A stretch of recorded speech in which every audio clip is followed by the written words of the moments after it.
Okay, Uh, well, Mechanical Turks. All right, so hello and welcome to what is this episode 24 of the following Mechanical Turks project. So today we're just going to kind of recap where we are and where we're going. Last time, which was a fortnight ago, we were talking to Jim Brown, and that was a good conversation. We didn't have a whole lot of time to do recap at the end because of I had to grade or teach or something. I can't remember, so we had to get moving a little bit. So today we might just, as we're wrapping up with the semester, return to where we are now and where we're going in the future. Yeah. So, Nathaniel, where are we now and where are we going in the future?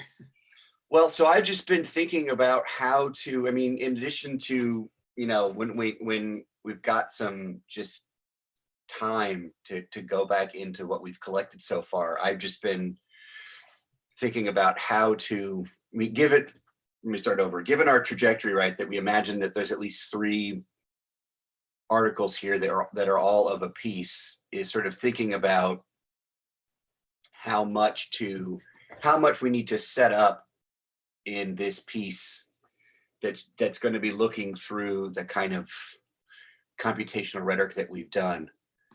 So kind of figuring out that we want, and not really what the focus is going to be, but that we want to, that essentially when we originally imagined this project, we imagined it all as one thing, right? So all the moves we were going to make were going to be in one piece. And then I think quickly we realized that there's actually a lot here in various directions we can take it, which is fantastic. But it means when we do the first piece, how do we actually write? So we've got this whole theoretical apparatus we've been working with. How much of that needs to get set up? My instinct is that we don't want to do a whole lot of that because of just how much we're going to have to do to set up. Here's the methods that we use, right? If we write this piece up as we would write up this kind of computational rhetoric piece. But there's also then the question of, but why are you doing this? Mm-hmm. And in that sense, right, well, we're doing this as part of a larger thing. So thinking about, I've just been jotting down like sort of opening paragraphs for this kind of article that sort of quickly sets the stage for what we're doing and why we're doing it, but in a way that avoids getting into the, theoretical weeds of cultural techniques, because we imagine that as being a subsequent essay down the road. So it's more along the lines of thinking of how do we sort of pitch an article about this so that it makes sense on its own. Yeah. But in making the case for why we're doing it, we risk, getting off the rails and, Yeah. Well, so as I talk with my students about, it may make some sense to start with the middle, which would be, working up the methods and the results, and then from there building out an introduction and conclusion, or maybe even conclusion and introduction. Yeah. As I'm talking with students about, oftentimes it's difficult to write from the beginning because you're setting, particularly when you're doing something like we are here. Well, although maybe less so, but it's difficult to do the introduction because you don't exactly know where it's going. So it always comes off as sort of general and speculative. This is the outline that I jotted down, but this is kind of a demonstration of what we're just discussing, because the beginning here is kind of broadly orienting things. You can even see it sort of gesturing to questions of sort of prosthetics or prosthetism or whatever in rhetoric history, which may be much broader than we ultimately want to use as sort of an orientation move. Yeah. So let's see, when do we actually, so, I mean, it may make sense to start here, and that's something I can certainly do. Is we've already got some information in terms of working up a description of methods Yeah. that actually is posted on the page itself. This is too broad. Those are my other secret projects. Let's get a look at those. I know. Ghost map class. Wow, heavy hitter. Silicon Valley Gothic. That's misnamed, so that can't be stolen. Silicon Valley Gothic sounds like is that a TV show we're pitching? You got Act Two problems. That's a thing I'm doing with someone else, and and this is a perfect indicator. The first part has to do with the Silicon Valley influence on acts of consumption eating. Yeah. But it's grown beyond that, but it's still in that folder. So. Nice. Anyway. Yeah, I think I did with our friend and colleague Lars Soderlund. We wrote a piece that ended up being about usability, but I think the original Google Docs folder I have, the folder's just called toys. Right. We were going to write about toy. I don't know, but yeah, it became something else for the better. So that's a demonstration of this, that you don't always end where you begin. So Yeah. it may make sense to begin with the methods and results section, and then potentially move on toward a conclusion. And that may,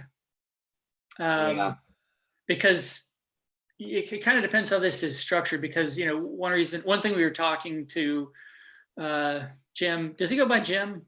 Yeah. Jim about, and for the past kind of several meetings, is this question of like an interpretive framework, right?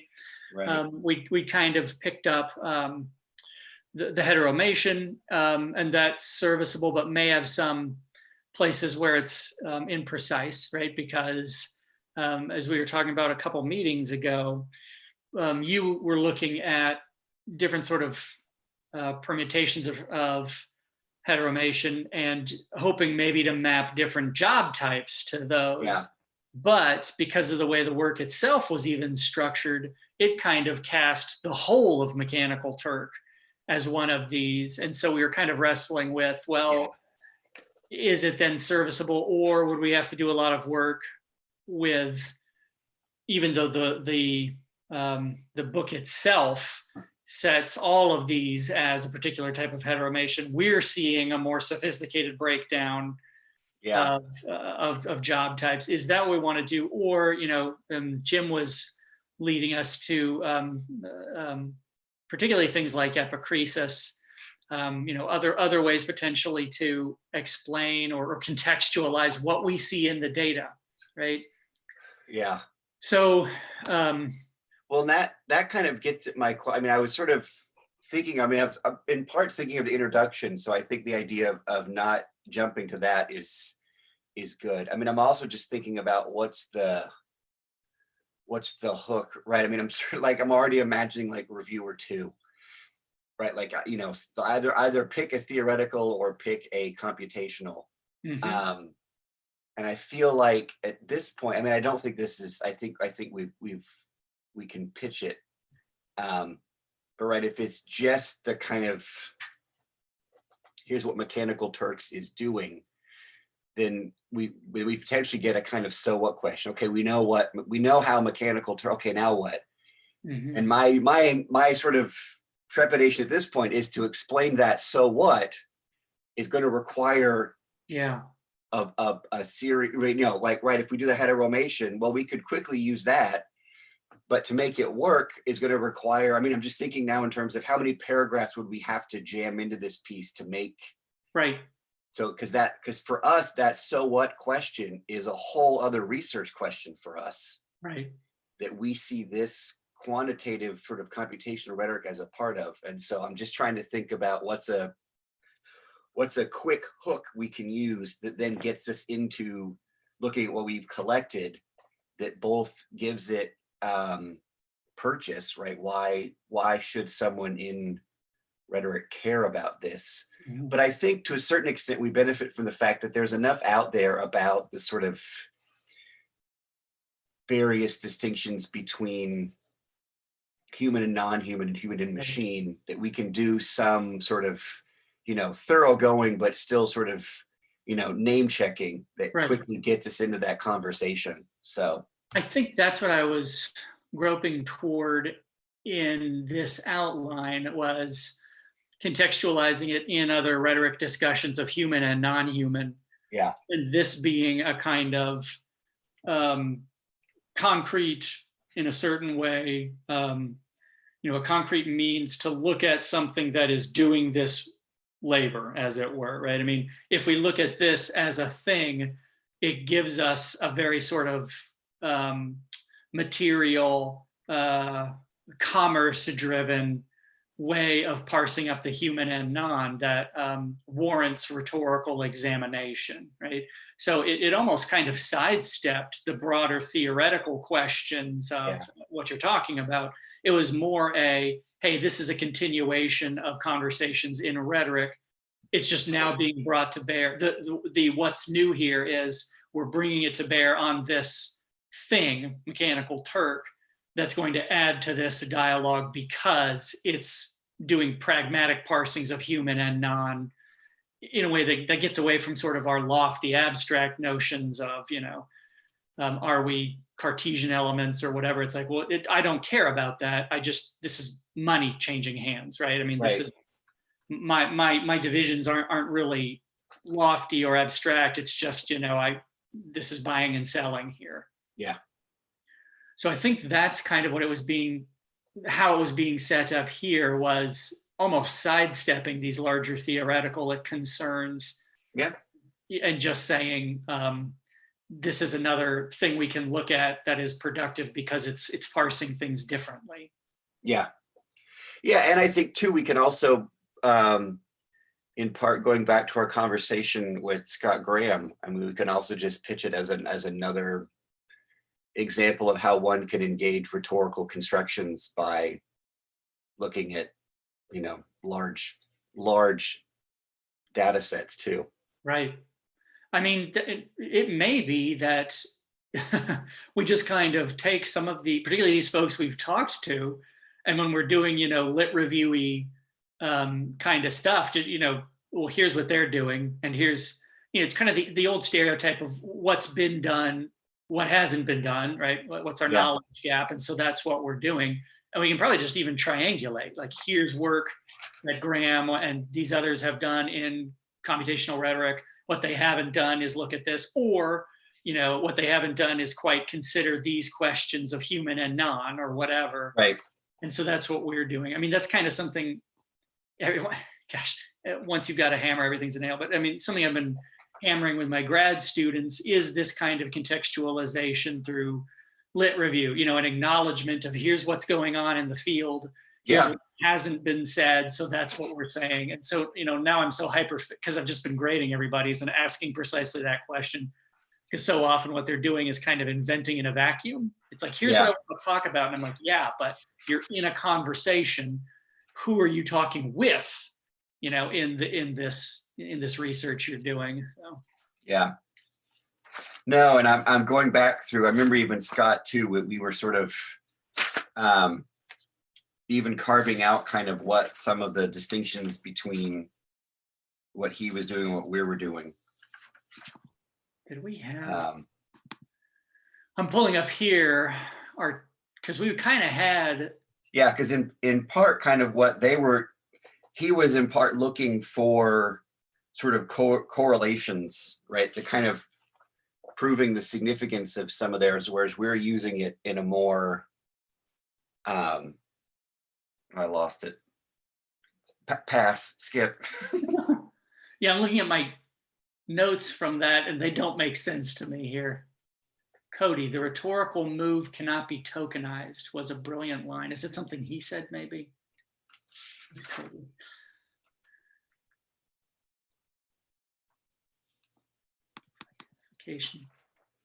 Yeah, because now that I'm sort of refreshing my notes, that in part, particularly with the work that Graham and his co-authors were doing, was also trying to see sort of looking at the approvals of FDA approvals, sort of trying to figure out what were some significant elements in that. So there was a kind of, Right. Yeah. they were making a move from sort of correlation to causation. And so that's part of what was motivating ours. Whereas we were kind of using these computational rhetorics less to sort of prove something causal and more to use computational rhetoric to sort of map how distinctions are being drawn.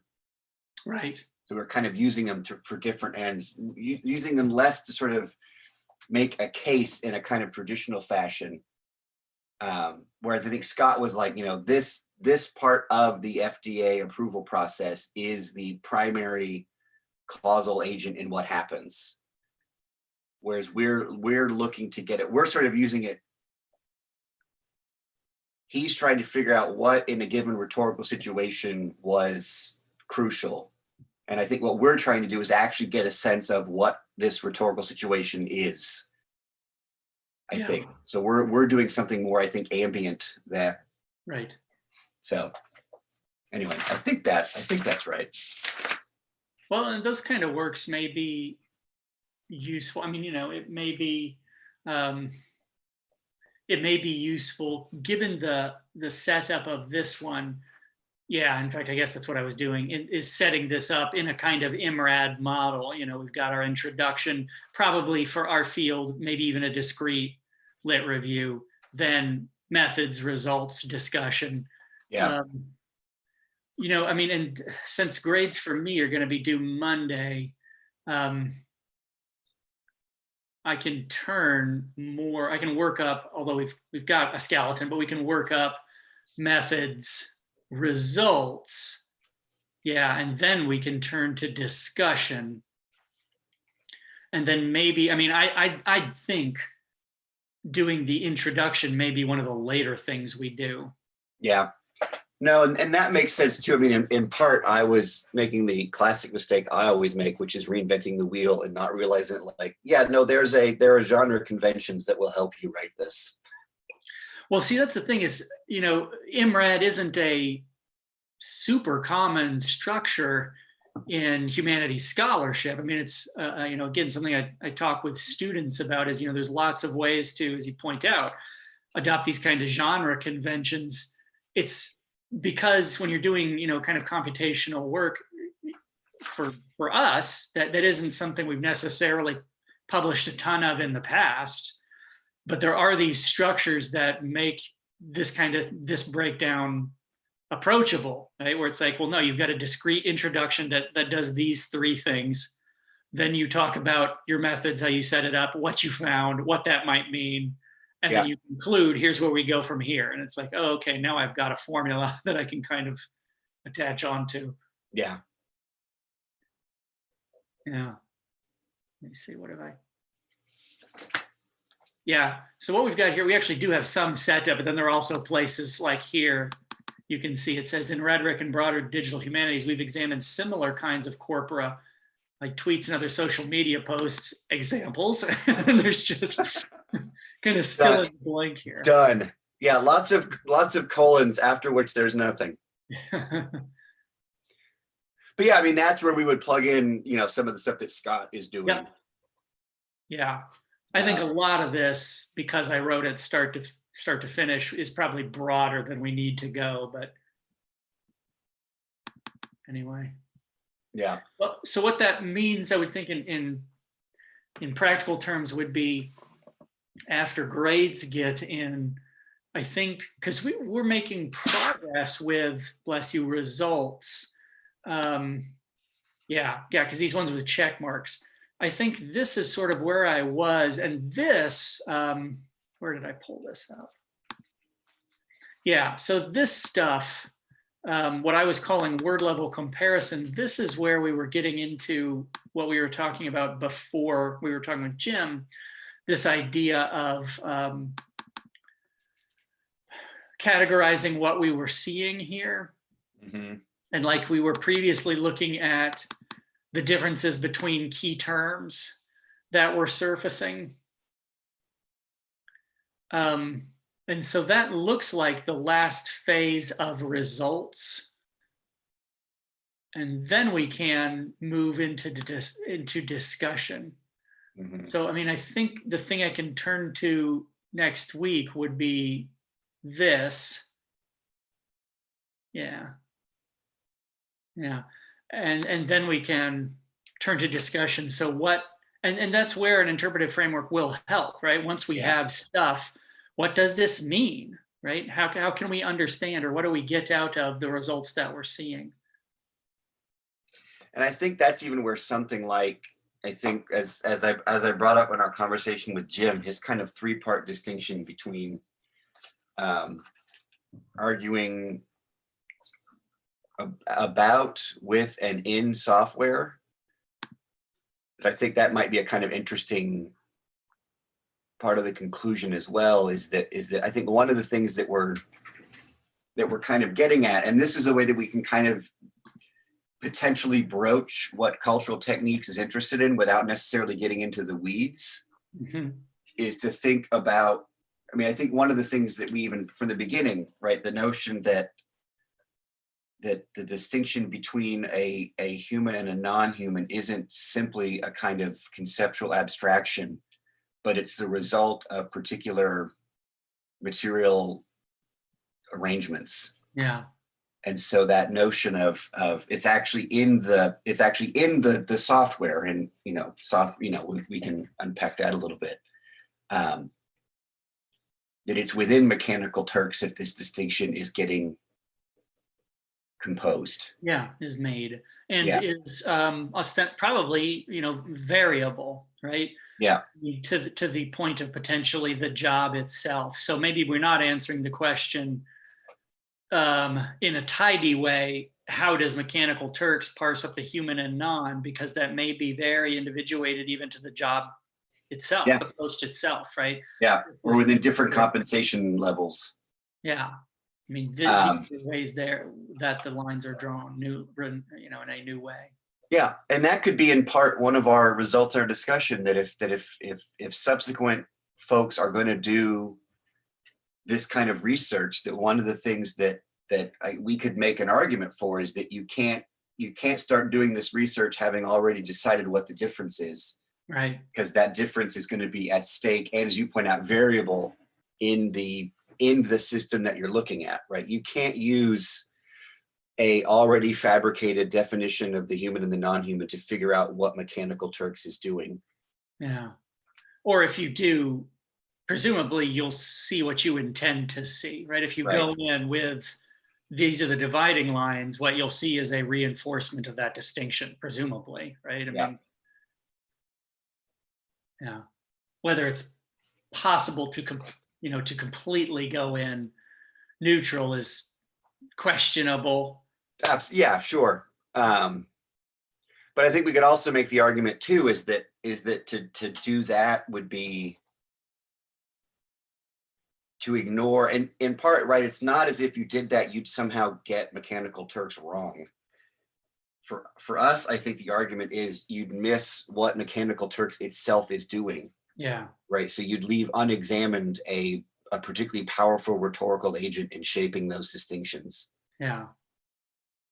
So it's not as if we're trying to give like Mechanical Turks credit. What we're trying to do is I mean, one of the ways of, if you're imagining it from a certain kind of ethical standpoint, we're trying to accurately assess its threat level. Right. If you leave it unexamined, then you're gonna be unprepared to respond to the distinctions it's generating. Yeah.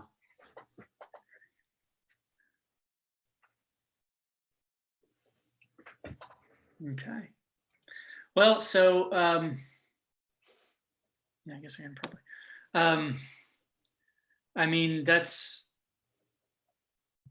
I guess in terms of next steps, that was partially this episode we were talking about is kind of, since we're in the home stretch of the semester, recapping, as I mentioned at the beginning, where we are and what happens next, just to kind of reconnect with what we were doing, because these meetings are 2 weeks apart, and like last week is valuable, but when we talk to people, sometimes it's we go off in their direction.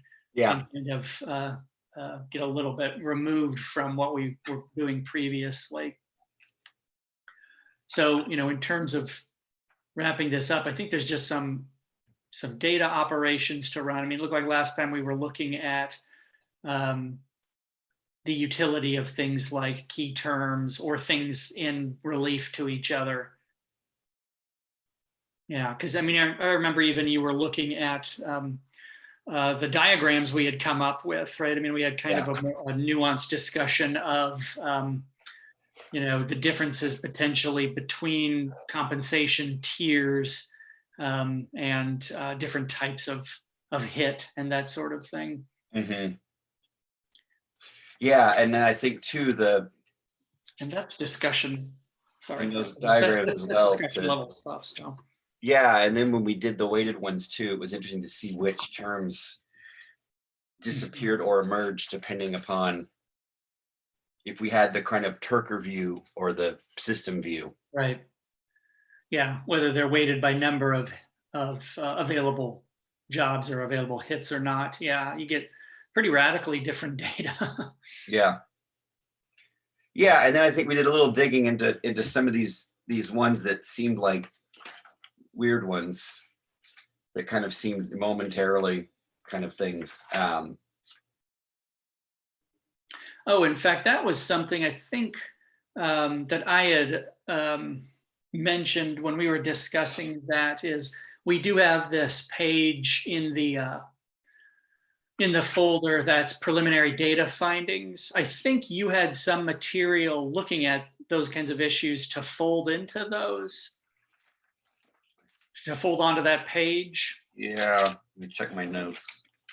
So that might be something you could be doing, would be folding in what you're seeing to this page called preliminary data findings. And it's broken into, right now it's broken into kind of grain size categories. So things we were seeing in the frequency counts, things we were seeing in categorizing the data, which, primarily was compensation tiers, and then word level kind of, or term level, feature level differences. So I think there was stuff you were seeing that should go here. Yeah. And I think that had to do about sort of what was the kind of interesting ways in which, what was the, yeah, I mean, the kind of really interesting juxtapositions we were seeing that normally I think what would you generically assume, right? Some of that sentiment analysis stuff is in the top 20 compensation, right? Which you can imagine is going to make sense for some people. That's seen as, but that was side by side with people that were asked to look at images and assess the damage to a house, and that those were at the same compensation level, I think nicely captures particularly the Polyani's paradox, which is something that's seen as the sentiment analysis we'd imagine is high skilled, or weirdly enough, potentially not, right? We just want to know how you feel. It actually doesn't require, but you've got to potentially engage the text alongside a human intelligence task that's in part just, we need your eyes to do this and sort these into categories. And so what you see is, as a distinction that might get made, that distinction gets erased once you start thinking of these human intelligence tasks in terms of their compensation level. So that those things sort of side by side were just being able to read, receipts is something that is not actually in the bottom tier of compensation. Well, so that might be the kind of stuff that could go on this page. Like if I'm finishing up with these, finishing up with the results stuff from word level, at the word level, you might be folding in those kinds of discussion level things. Observations you're pulling out of things like compensation tiers, right? I mean, the kind of point you just made, right? That the parsing of high skill, low skill, or, cognitive mechanical doesn't necessarily hold in compensation tier, where we see some things we expect in terms of, well, this is sentiment analysis. So it's, it's this kind of sophisticated human thing. What does a, what's the emotional valence of, what was it, Brave New World, I think, right? Yes. Yeah. That kept, ironically enough. I know. It's sometimes it's just like between Amazon calling us Mechanical Turks. I mean, like one of our overarching project title is just, it's a little bit on the nose. Yeah, a tad on the nose, don't you think? But it being side by side with, I just need your sensory data. So the way that realigns, privileging, because this was even we got into a discussion about how, the pandemic has done that as well, right? The notion of the essential worker has realigned. And there it's not even compensation tier. This notion of essential cuts across. That means a healthcare worker, but it also means a grocery store worker or a trucker, right? Yeah. No, there was a recent. And I've got it here. A piece in the New Yorker by Kim Stanley Robinson, who's a sci-fi author, and he's got a whole thing in here about the sort of coronavirus sort of changing. He sort of calls it it's rewriting our imaginations, but he even mentions that his son works at a grocery store and how it's less about the kind of intelligence, but the sort of structure of feeling that that feeling good about that kind of work. So it even changes the kind of emotional or affective valiance of particular kinds of work. But that feeling is not, I mean, at the end, he kind of ties it. This is sort of interesting because the folks that worked on heteromation were sort of working in political economy, but that he writes, a structured feeling is not a free floating thing, is tightly coupled with its corresponding political economy, right? So even the ways in which we feel about certain kinds of labor is tied to how that labor is being organized in a political economy, right? That even our feelings aren't free floating, that those feelings are going to be generated by particular material political arrangements. Yeah, and you've seen, I mean, because there's almost a kind of,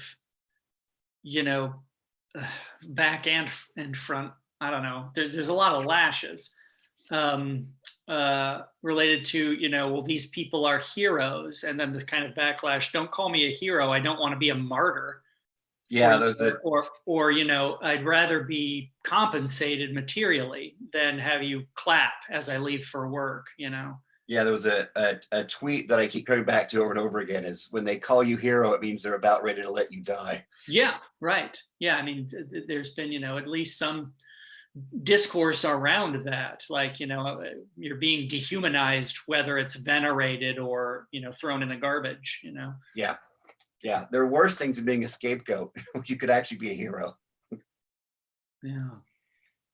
Well, anywho, so potentially what we can do then in terms of marching orders, I can return to, I can slip back into R and do some of this word level stuff. That'll be like greeting an old friend. Yeah, I know. About to say, try to hide your excitement. Well, I actually do like, it's one of those things where, once you get back into it, it's good. But once you get away from it, I'm going to open up R and be like, what the fuck do I do here? Yeah. You get the dopamine hit and daddy will be fine.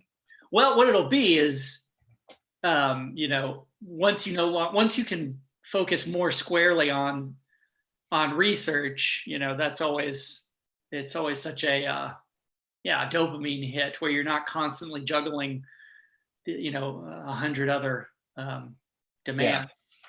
No, complicated now by the fact that we're all doing 24-hour a day childcare at the same time. So yeah,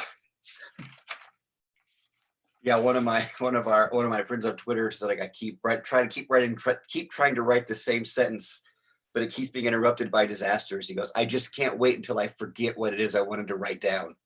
Yeah. Like, the solution to that is just to not have anything to say. There was a great twist at the end, which is, so I'm waiting for time to write. He's like, no, I'm waiting to forget it so I don't feel compelled to try to write it down anymore. That's right. So while I'm doing that, if you can fold the observations you're seeing there, observations into this, that way we can at least get all of our stuff in the same, because it's starting to, unsurprisingly, we're getting things like, well, I've got this in my own notes and here's this over that. If we can kind of pull stuff into fewer documents, Yeah, get I all of think our that's yeah. ducks in a row, as they Yeah. say. No, and I think doing those two things together, I think will then also help us figure out a more specific hook. Yeah. I think the intro will come later because, yeah, we'll start to see like, well, who's useful in helping us understand what we're seeing, Yeah. you know? Yeah, no, and that totally makes sense. It's this was I was as I was thinking through this before we were chatting, it's sort of, imagining the also pedagogically, right, the so what question. Right. And I was like, but every time I go to answer the so what question, I have to talk about the project, the whole thing. And Right. that, but I think we don't need to do that. Knowing that there's actually going to be subsequent publications means we can narrow the scope of this first one. It may even be something to set up in the conclusion, right? Yeah. Given that now we've seen these, we can turn to broader theoretical issues of this and this and this. Yeah. It's the sort of standard move of the conclusion being, here's where we go in terms of future research, right? I mean, that's, a typical conclusion move. Here's what has been said here. So here's where we're going, or where other researchers could go in terms of next. And Yeah. basically, we're just setting up our own next piece. Yeah. No, that can be Yeah. rather than thinking we do it in the introduction, it's actually something that we can gesture to in the conclusion. Yeah, set up. Particularly since we know, at least to an extent, what we are doing. Right? We do Yeah. have a kind of 3-part structure already, saying here's where it's probably going next, and then even next.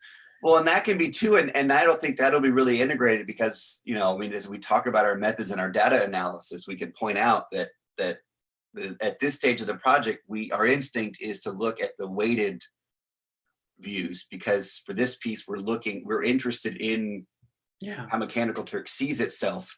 The conclusion can be, well, what would also be interesting is to look at it from, now what's a Turker see when they log in? yeah. Stay tuned. Which does set up, if what we're doing is then turning to things like posting our own hits, trying to get Yeah. their response, conceivably even working in the B pool. Yeah. Maybe And then not. I think that has the additional benefits of shoring up the rationale for our methods, right? That one of the reasons that we chose the weighted Yeah, in particular is because that's what we're doing. And then we get to the conclusion and say, now what you might do next is to look at the Mechanical Turk from the perspective of a Turker. yeah, That both allows us to gesture towards the future piece, but also again, sort of make a case for why we did the way we did it this time. yeah. Yeah. I Okay. can imagine that being, I mean, I'm thinking of a certain kind of, even a reviewer that will, I'm just always imagining possible critiques and challenges, right? Haven't you ignored the human element in this by simply looking at the systems, and you've ignored the ways in which, yeah, I lost Yeah, that. that humans are express agency or whatever. Yeah. Yeah. Well, so I mean, I think that's a way to proceed. If you fold those observations into this document, I can, after Monday, return to finishing up the actual R results. And of course, I mean, in things that we observe, and we talked about this last time, we can return to results stuff. So, I mean, for example, one thing we talked about is currently our compensation tiers are set up basically in relief to the field. I mean, so it's like this compensation tier versus everything else.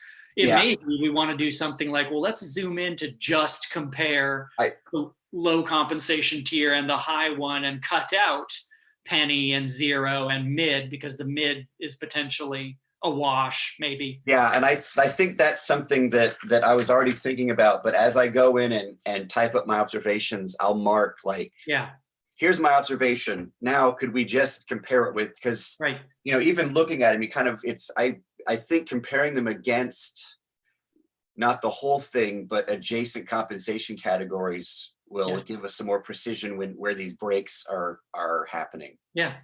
And that's easy enough. I mean, that's just, running the data again, and instead of using, the tier against the remainder, do the tier against the different tier.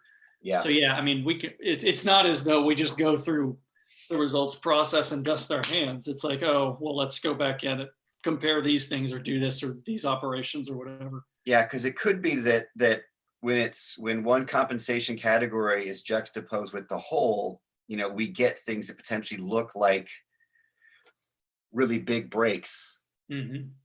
But if you compare it to the compensation category adjacent to it, it may be that what looks like a really dramatic cut is less pronounced, or it might not be, and that would be an interesting, like, is there from the middle 60 to the top 20 Right. a pretty significant distinction in the kinds of hits that are available. Yeah, and some of that's our parsing, because like as we were looking, the middle 60 is just a lot larger than the other ones. So it's like, Sure. a lot of times when we see these things, it's like, yeah, but it's just this against the middle, because the middle is the biggest one. Yeah. That does change a bit when it's weighted, however. Yeah. As we saw. So all right, well, I think Okay. that's, Yeah. Well, I will go back into that looking for just manuscript material, but then also potentially a few more operations that we can run. yeah, I mean, if in doing this you find things, it's like, well, let's compare those because we might see something different. Yeah. We can just do that. So Okay. all right then. Well, let's finish the semester strong and then turn to this. Sounds like a plan. Yeah, you can tell I'm unshowered. I'm on my when I finish up grading, I'm always when I'm grading, I'm on a quota about, I have to do this and this and this, and it's complicated by not only the pandemic, but we're trying to do, like, I'm doing this now because my wife needs me to watch our daughter, from noon to 5 today. So yeah. Oh yeah. No, the negotiation of all that is. Yeah, boy. Yeah. Speaking of things that are implicit, yes. We're not going to talk about it. There's just going to be an assumption of, isn't it your turn at this point? Yeah. Just to, like, you got to help me out. Well, and we try to split them up, but and how kids can pick their favorite right now. So I was curious. I was like, because we just have the one child. I was like, I wonder, you tell me, is it a feasible strategy at all to try and get two kids to distract each other for a while? It is quite feasible. I mean, okay. This is one of those where there's lots of downsides of having a 7-year gap between your children, because just as you're done wiping asses, you're right back into it. Yeah. But it does mean that if you have a fairly affable, responsible 11-year-old, you can essentially make him raise the 4-year-old. Okay. Yeah. So Jody and I both had Zoom meetings yesterday for an hour at the same time, and we just sent the youngest into the oldest's room, and I think they played Mario Kart. It was pretty great. I mean, when they lose it with each other, then it's, you pay for it, but you can if you play your cards right, you can play them against each other.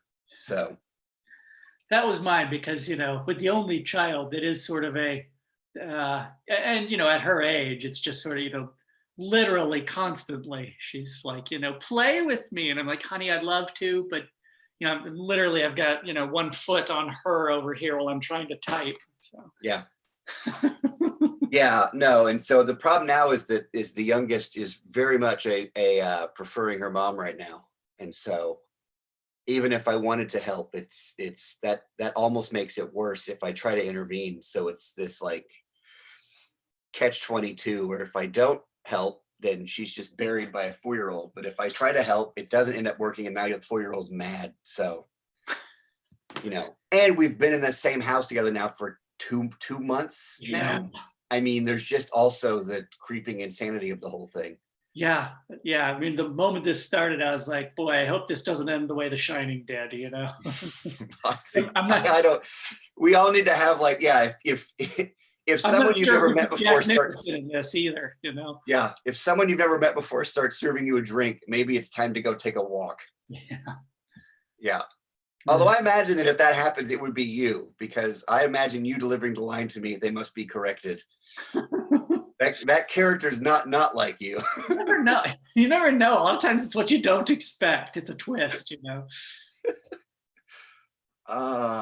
Okay. Well, I think now that we've pre-confessed to murder. Yeah, 10 viewers will know we've discussed The Shining, which we always do when it's time to sign off.